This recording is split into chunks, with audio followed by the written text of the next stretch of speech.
ಆಂಜನೇಯ ದೇವಸ್ಥಾನದಲ್ಲಿ ವಿಶ್ರಾಂತಿ ತೆಗೆದುಕೊಳ್ಳೋಣಂತೆ. ಅಲ್ಲಿ ಗಂಡಸರ ಸಂಖ್ಯೆ ಜಾಸ್ತಿ. ಹೀಗಿರುವಾಗ ನಾವೆಲ್ಲಿಗಪ್ಪ ಹೋಗೋದು? ಅಮ್ಮ, ಮುಂದೆ ದುರ್ಗಾದೇವ ಗುಡಿ ಇದೆ, ಅಲ್ಲಿ ವಿಶ್ರಾಂತಿ ತೆಗೆದುಕೊಳ್ಳೋಣ ನಡಿಯಮ್ಮ. ಯಾಕಂದ್ರೆ ಆ ಮಾತೆಯ ಆಶೀರ್ವಾದ ಸದಾ ನಮ್ಮ ಮೇಲೆ ಇರುತ್ತದೆ. ಮಗು ಪರಶುರಾಮ, ನೀನು ಮಧ್ಯಾಹ್ನ ಊಟ ಮಾಡ್ತಾರೆ.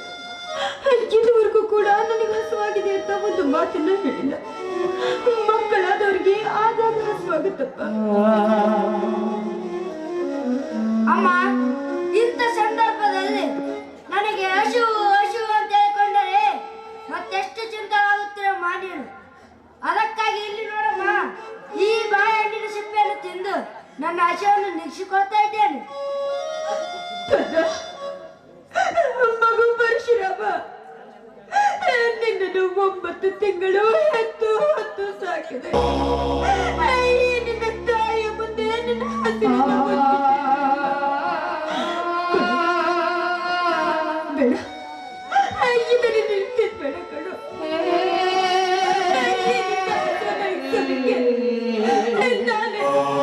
ನಾನೇ ಏನಾದ್ರೂ ಮಾಡ್ತೇನೆ. ಇಲ್ಲಿ ಕೂತಿರೋ ಜನಗಳ ಮಧ್ಯ ನನ್ನ ಸೆರಗನ್ನ ಒಡ್ಡಿ ಭಿಕ್ಷೆ ಬೇಡ್ತೇನೆ. ಹೇಗಾದ್ರೂ ಮಾಡಿ ನಿನ್ನ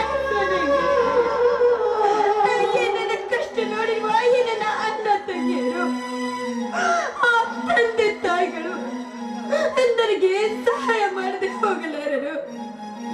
ಒಬ್ಬ ನನ್ನ ತಂದೆ ತಾಯಿಗಳೇ, ಅಣ್ಣ ತಮ್ಮಂದಿರೇ, ಅಕ್ಕ ತಂಗಿಯರೇ, ನನ್ನ ಕಂದನ ಹಸಿವನ್ನು ನೀಗಿಸೋದಕ್ಕೆ ದಯಮಾಡಿ ನನಗೆ ಭಿಕ್ಷೆಯನ್ನು ನೀಡಿರಮ್ಮ, ಭಿಕ್ಷೆಯನ್ನು ನೀಡಿರಿ.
ಪರಶುರಾಮ ನಿಲ್ಲು, ನನ್ನ ಬಿಟ್ಟು ಹೋಗಳೆ ಕಣೋ ಪರಶುರಾಮ.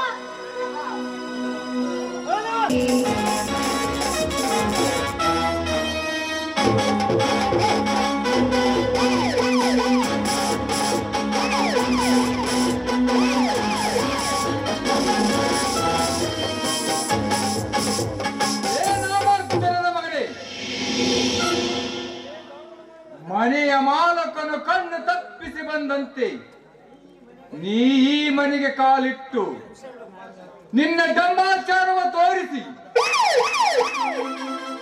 ಈ ಮನೆಯ ಒಡೆಯನನ್ನು ಹೊರಗೋಡಿಸಿ ಮನೆಯ ಮೇಲೆ ಮೆರದಾಡುತ್ತಿರುವ ಮೈಂಡೆ ಎಲ್ಲ ಆಡಿಕೊಳ್ಳದೆ ಸುಮ್ಮನೆ ತೆಳಗಿಳಿದವ.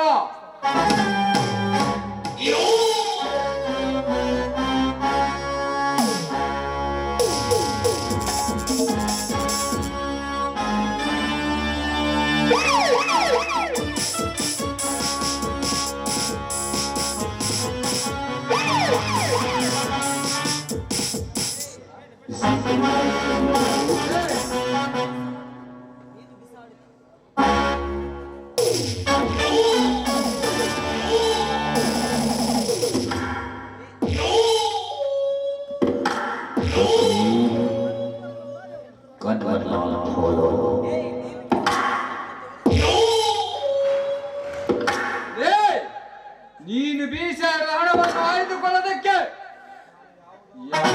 ಯಾವುದೋ ಕತಡ ಪೊಲೀಸ್ ಅಲ್ಲ, ದೇವರಂತ ಕಾಕಿಯನ್ನು ಮೈ ಮೇಲೆ ಹಾಕಿಕೊಂಡು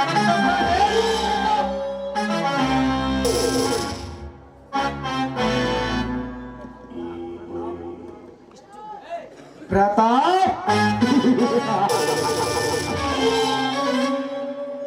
ಏ ಬಚ್ಚ, ಸುಮ್ಮನೆ ನನ್ನ ಮನೆಗೆ ಬಂದು ಏಕೆ ನಾಯಿತ್ತರ ಬೋಳುತ್ತಿರುವೆ?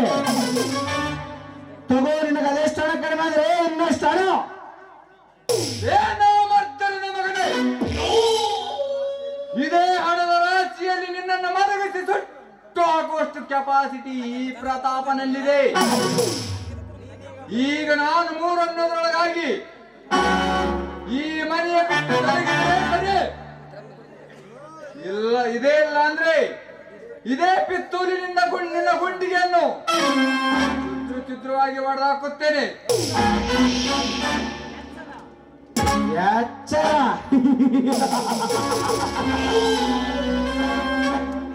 ಲೇ ಹುಚ್ಚರನ ಮಗಳೇ, ಚೂರು ಚೂರು ಮಾಡಲಿಕ್ಕೆ ಇದನ್ನು ಚಿಕನ್ ಪೀಸ್ ಅಲ್ಲ, ಈ ಬಾಡಿಯಲ್ಲಿರೋದು ಗಟ್ಟಿಯಾದ ಮಟನ್ ಪೀಸ್. ನೀನೊಬ್ಬ ನಿಷ್ಠಾವಂತ ಪೊಲೀಸ್ ಆದ್ರೆ ನನ್ನ ಎದೆ ಗುಂಡಿಗೆ ಹೊಡೆದೇಳು, ನೀನೊಬ್ಬ ನಿಷ್ಠಾವಂತ ಪೊಲೀಸ್ ಅಂತ. ನನ್ನ ಕೆಪಾಸಿಟಿಗೆ ಸಮಾನಕ್ಕೆ ಮಾತನಾಡುವ ಸುವರ್ಣನ ಮಗನೇ, ಈಗ ನಾನು ಮೂರನ್ನದೊಳಗಾಗಿ ಈ ಮನೆಯ ಬಿಟ್ಟು ಹಿಂದಕ್ಕೆ ನೋಡದೆ ಮುಂದಕ್ಕೆ ಹೋಗಬೇಕು. ತಾಳು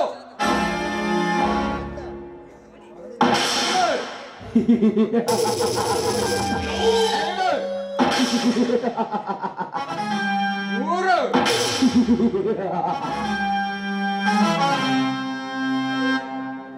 ಪ್ರತಾಪ್, ನೀನು ಆರಿಸಿದ ಗುಂಡಿಗೆ ನನ್ನ ಗಂಡನಿಯು ಚೂರು ಅದರಲ್ಲಿಲ್ಲ. ನಾನೇನಾದ್ರೂ ರಿವಾಲ್ವರ್ ತೆಗೆದ್ರೆ ಇನ್ನು ಒಡೆದಿಲ್ಲ. ನಾನೇನಾದ್ರೂ ಹೊಡೆದ್ರೆ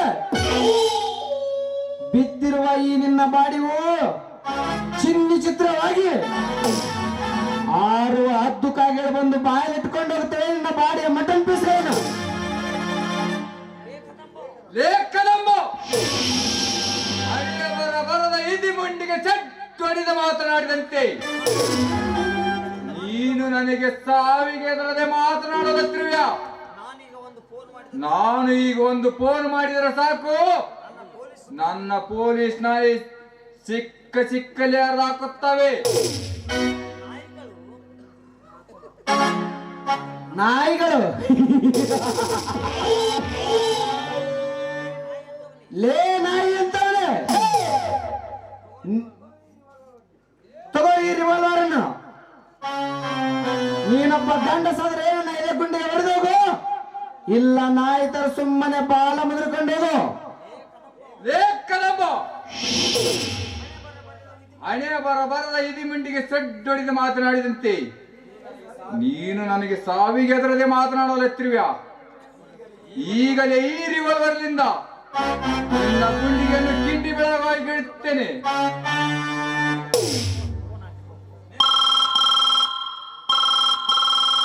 ನಿಲ್ಲು, ಮೊದಲು ಈ ಫೋನ್ ರಿಸೀವ್ ಮಾಡು.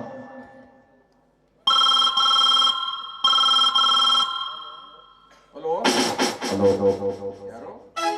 MLA ರಾಜೇಂದ್ರ ಅವರ? ಹಾ, ಹೇಳಿ ಸರ್. ಆಯ್ತು ಸರ್, ಓಕೆ ಸರ್. ಲೇ ಕದಂಬ, ರಾಜಕೀಯ ಕೈವಾಡಲಿಂದ ಬಚಾವಾದಿಯ ಮಗನೇ, ಈಗ ಹೋಗುತ್ತೇನೆ, ಮತ್ತೊಮ್ಮೆ ಬರುತ್ತೇನೆ, ನಿನ್ನ ಹಣವನ್ನು ಹೊತ್ತುಕೊಂಡು ಹೋಗುತ್ತೇನೆ.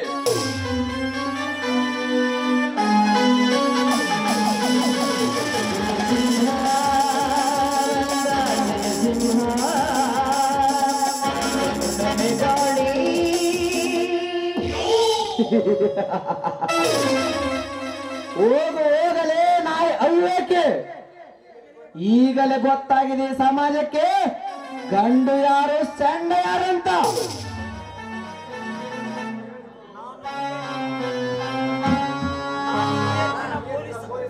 ನಾನೊಬ್ಬ ನಿಯತ್ತಿನ ಪೊಲೀಸ್ ಅಂತ ಹೇಳಿಕೊಳ್ಳುವವರನ್ನ ಮೊದಲೇ ಬಿಡುವುದಿಲ್ಲ ಇವತ್ತಿನ ರಾಜಕಾರಣಿಗಳು. ರಾಜೇಂದ್ರ, ನಿನ್ನ ರಾಜಕೀಯ ಕೈವಾಡದಲ್ಲಿ ನನ್ನ ಎಂತೆಂತ ಸಂದರ್ಭದಲ್ಲಿ ಬಚಾವ್ ಮಾಡಿದೆಯಲ್ಲ, ಈಗ ನೋಡು ನನ್ನ ಕಣ್ಣಿಗೆ ನೀನು ಹೆಣವಾಗಿ ಕಾಣುತ್ತಿರುವೆ. ಯಾವಾಗ ನಿನ್ನನ್ನು ನಯನ ಮಾಡಿ ಮುಚ್ಚೋಣ, ಆವಾಗ ನನ್ನ ಮನಸ್ಸಿಗೆ ನೆಮ್ಮದಿ.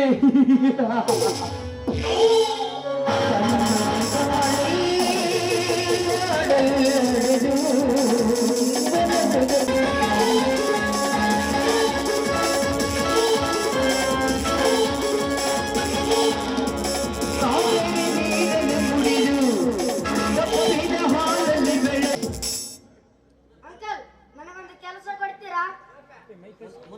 ಯಾರು ನೀನು? ಇಂಥ ಚಿಕ್ಕ ವಯಸ್ಸಿನಲ್ಲಿ ಕೆಲಸಕ್ಕೆ ಬಂದಿರುವೆಯಲ್ಲ. ಬುದ್ಧಿವಂತರ ಹೊಟ್ಟೆಯಲ್ಲಿ ಹುಟ್ಟಿ ಬಂದಿದ್ದಾನೆ ಈ ಪರಶುರಾಮ. ಈ ಕಡೆ ಓಡಿ ಬರ್ತಾ ಇದ್ದಾಳಲ್ಲ, ಅವಳೇ ನನ್ನ ತಾಯಿ.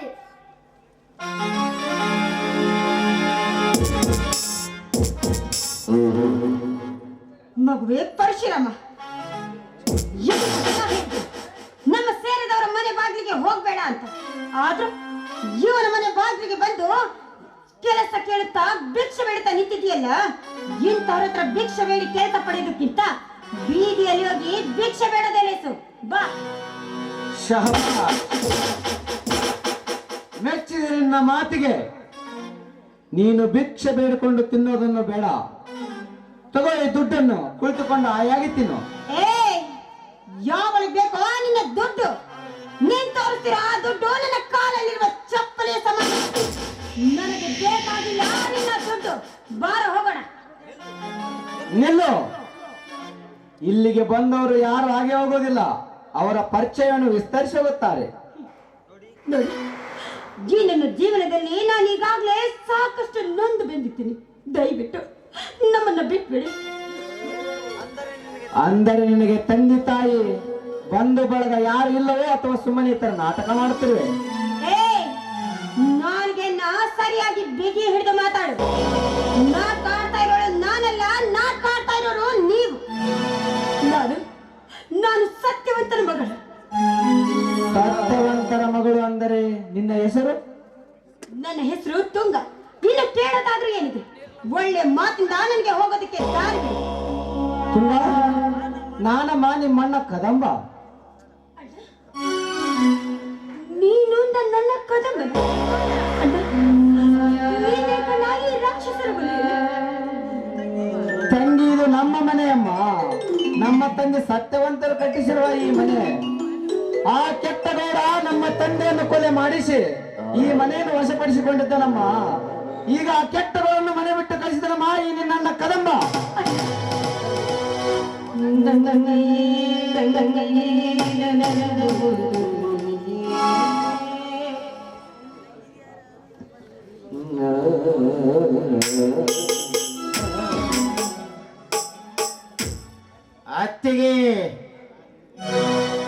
ಮೈದಿನ ಇವರಿಂದ ನನ್ನ ಕದಂಬ ಕಳಿತ ಕಡಮ್ ಅಂತ ಹೆಸರು ಕೇಳಿದ ಮೇಲೆ ನನ್ನ ಎದೆ ಬುಗುಲ್ ಬುಗುಲ್ ಅಂತದೆ.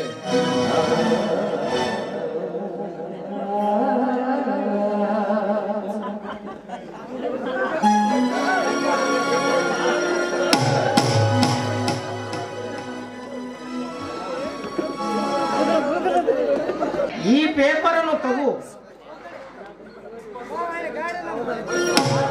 20 ವರ್ಷದಿಂದ ಕಾಪಾಡಿದ ಬೇಟೆ ಇದು. ಇದನ್ನು ನೋಡುತ್ತದೆ ಒಮ್ಮೆನ ಈ ವಡ್ಲಿಯನ್ನು. ಮೈದಿನ ಹಾಗಾದ್ರೆ ನನ್ನ ಅರ್ಥ ತಪ್ಪನ್ನ ಏನ್ ಮಾಡಿದಾರಪ್ಪ? ನಮ್ಮ ತಂಗಿ ಶೀಲ ಹಾಳು ಮಾಡಿ ಕೊಲೆ ಮಾಡಿ ಹೋದ ಇವನೊಬ್ಬನು. ತಂಗಿ ಏನಮ್ಮ ಇದು ವಿಚಿತ್ರ?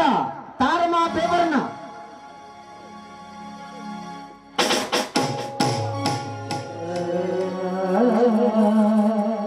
ಶಿವಲೀಲ ಶಿವಲೀಲ,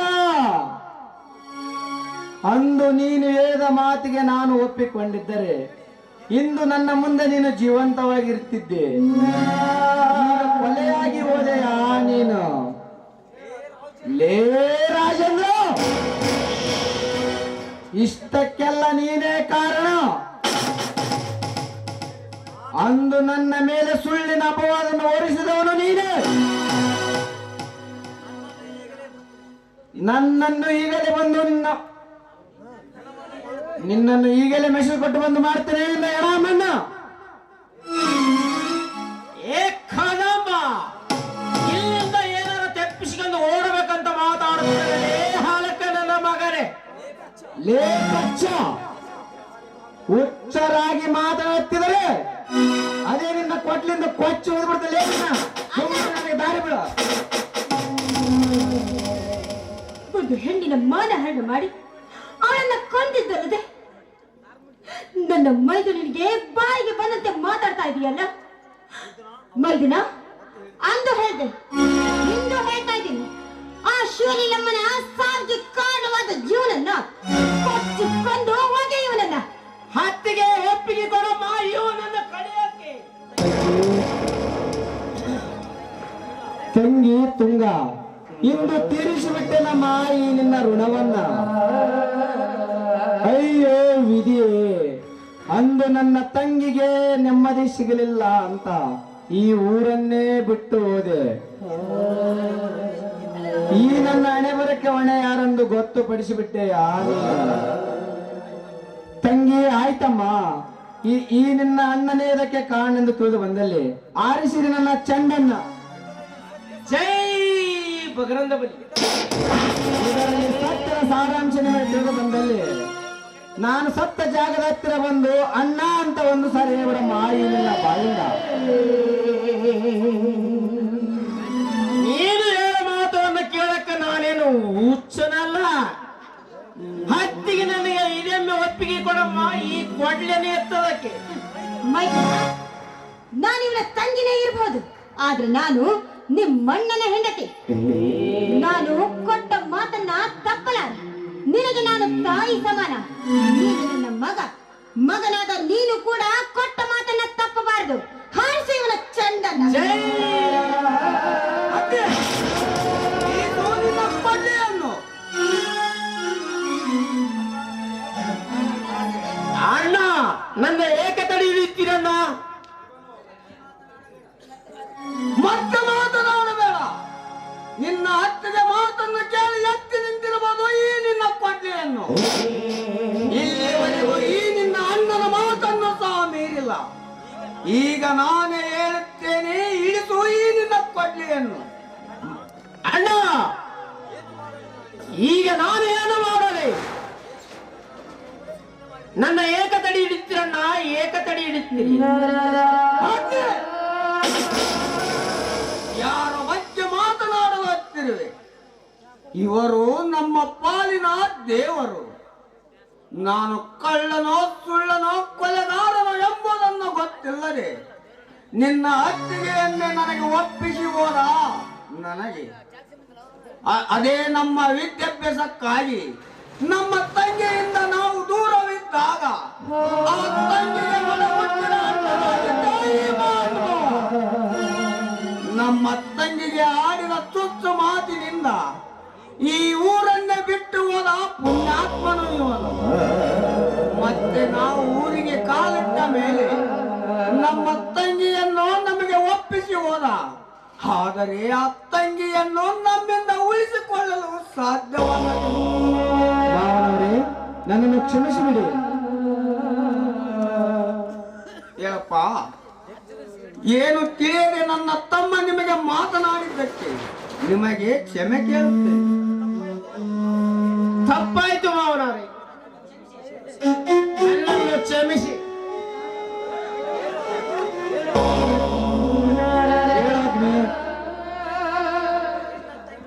ನಿನ್ನ ತಂಗಿಯ ಸಂಕಟದಿಂದ ನನ್ನ ತಂಗಿಯ ಒಪ್ಪಿಗೆ ಪಡೆದುಕೊಂಡು ನನ್ನನ್ನು ಕಡಿಯಲು ಮುಂದಾದೆ.